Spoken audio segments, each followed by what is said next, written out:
Backpacking Vietnam या सिरीजमध्ये मी ज्या गोष्टी खाल्ल्या त्या वेगळ्या होत्या, विचित्र होत्या. पण तुम्हाला माहिती आहे का, व्हिएतनामचं क्युझिन हे जगातल्या हेल्दी जेवणामध्ये गणलं जातं. आज आपण बघणार आहोत व्हिएतनामची फूड टूर आणि प्रवासातले रंजक किस्से. व्हिएतनाममध्ये पोहोचलो, हॉस्टेलवर बॅग ठेवली आणि जेवणासाठी बाहेर पडलो. व्हिएतनाममधलं माझं हे पहिलंच जेवण होतं. मेनू कार्डवरची मी एक रँडम डिश मागवली. ही डिश म्हणजे एक अख्खं अननस कापून त्यात राईस भरलाय आणि त्यावर उग्र वासाची सुकी मच्छी. या अशा जेवणानंतर पोट भरायला नारळ पाणी प्यायला लागलं. म्हणजे टेस्ट म्हणून ठीक आहे, जेवण म्हणून नाही खाऊ शकत. टेस्ट घालवायला नारळ पाणी. त्यानंतर सरळ रात्रीच्या जेवणासाठी मी तिथे इंडियन हॉटेल शोधलं आणि पोटभर जेवलो.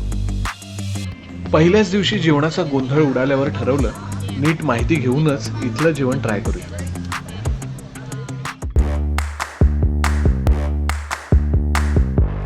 इथल्या जेवणामध्ये फॅट्स आणि ऑइलचं प्रमाण खूप कमी वापरतात आणि जेवणात मांस असलं तरी त्यासोबत भाज्या आणि फळं ॲड करतात. त्यामुळे व्हिएतनामीजचं जेवण हे हेल्दी असतं.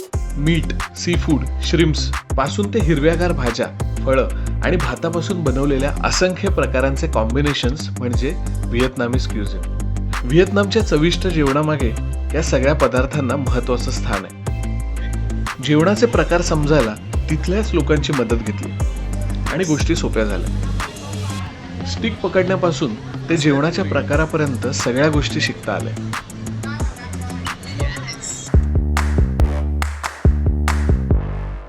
चॉपस्टिकचा वापर कसा बरं सुरू झाला असेल, यामागची गोष्ट खूप भन्नाट आहे. साधारण 5000 वर्षांपूर्वी उकळत्या पाण्यातले किंवा तेलातले अन्न ढवळण्यासाठी चमचा म्हणून बांबूपासून बनवलेल्या चॉपस्टिक्सचा उपयोग होऊ लागला. तेव्हा चॉपस्टिक्स फक्त स्वयंपाकात वापरले जायचे. काही वर्षांनी लोकसंख्या वाढीमुळे अन्न आणि इंधनाची कमी जाणवू लागली. अन्नपदार्थांचे बारीक तुकडे करून शिजवल्यावर त्याला कमी इंधन लागतं. त्यामुळे मांस आणि भाज्यांचे बारीक तुकडे होऊ लागले. हे बारीक तुकडे चॉपस्टिक्समध्ये उचलणं बरंच सोपं होतं. एका घासा एवढा तुकडा असल्यामुळे सुरीची गरज नाहीशी झाली. जशी सुरीची गरज संपली तशी चॉपस्टिकने खाण्याची प्रथा पडू लागली आणि हळूहळू आशिया खंडातल्या बऱ्याचशा देशांमध्ये ती पसरली.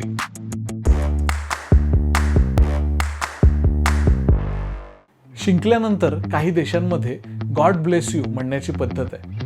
तसं व्हिएतनाममध्ये कम मॉय म्हणतात. कम मॉय म्हणजे सॉल्ट राईस.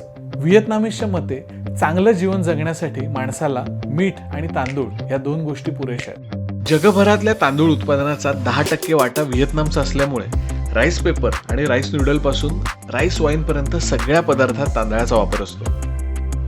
या 40 दिवसांच्या प्रवासामध्ये राईस असलेल्या भरपूर डिश मला ट्राय करता आल्या.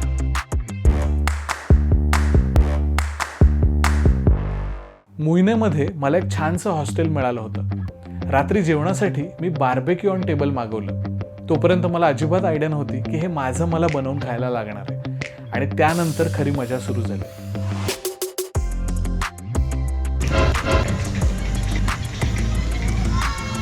आग कशी लागली, जळेल ना ते. ही आहे आमची अवस्था. आयडिया केली. जळला का नाही हा, आणि हा आपला भोगा झाला मसूरचा.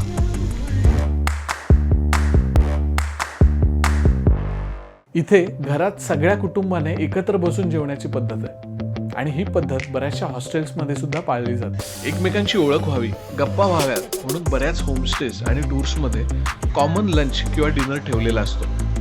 इथे स्टार्टर्स पासून ते डेझर्ट्स पर्यंत सगळं जेवण राऊंड टेबलवर एकाच वेळेस सर्व करण्याची प्रथा आहे.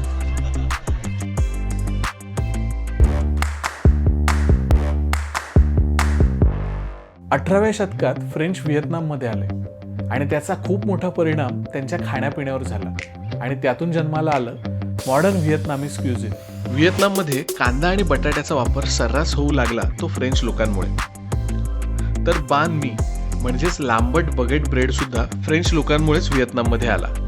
व्हिएतनामीज लोकांनी सुद्धा आपल्या पद्धतीनुसार यात मीठ, फ्रेश हर्ब्स आणि भाज्या घालून त्याचं सँडविच बनवलं. फ्रेंच लोकांनी व्हिएतनाममध्ये आणलेली एक महत्त्वाची गोष्ट म्हणजे कॉफी. आज व्हिएतनाममध्ये कॉफीचे कित्येक प्रकार प्यायले जातातच, पण कॉफी उत्पादनात व्हिएतनाम जगभर प्रसिद्ध देखील आहे. जगभरात फेमस असलेली कोपी लुवाक कॉफी मी इथे प्यायलो. त्यानंतर egg coffee, beer coffee, cold coffee असे अनेक प्रकार टेस्ट करता आले.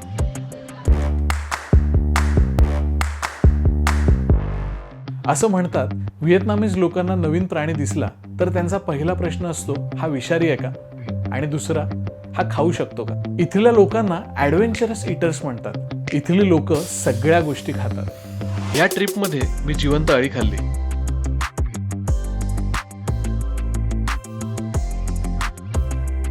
तळलेले रातकिडे खाल्ले,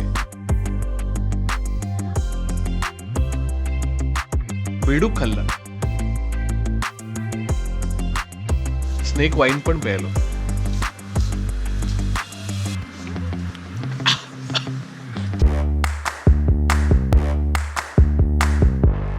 इथला खाण्याचा ट्रेडमार्क म्हणजे सॉस. फक्त डिपिंग सॉसचे रिजननुसार साधारण 100 प्रकार आहेत. वेगवेगळे हर्ब्स आणि स्पाइसेस घालून तयार केलेले सॉस पदार्थाला वेगळा फ्लेवर देतात. बरेचसे पदार्थ डिपिंग सॉस म्हणजेच फिश सॉसमध्ये बुडवून खायचा.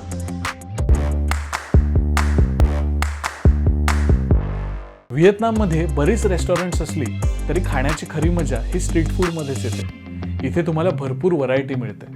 व्हिएतनाममधले मुख्य रस्ते स्ट्रीट फूड विक्रेत्यांनी अक्षरशः ओव्हरफ्लो होत असतात. टेबल छोटे काय आहेत आणि बसायला चेअर छोट्या काय आहेत. तर त्याने उत्तर दिलं की इकडची लोक थोडी छोटी असतात, लहान असतात. इथल्या खुर्च्या टेबल लहान का असतात याचा बराच शोध घेतला, पण समाधानकारक उत्तर काही सापडलं नाही. तुम्ही पण शोधून बघा काही मिळतंय का. व्हिएतनामच्या 40 दिवसांच्या प्रवासात नव्या जागांबरोबर नवी खाद्य संस्कृतीही उलगडता आली. तुम्हाला कसा वाटला हा व्हिडिओ नक्की कळवा.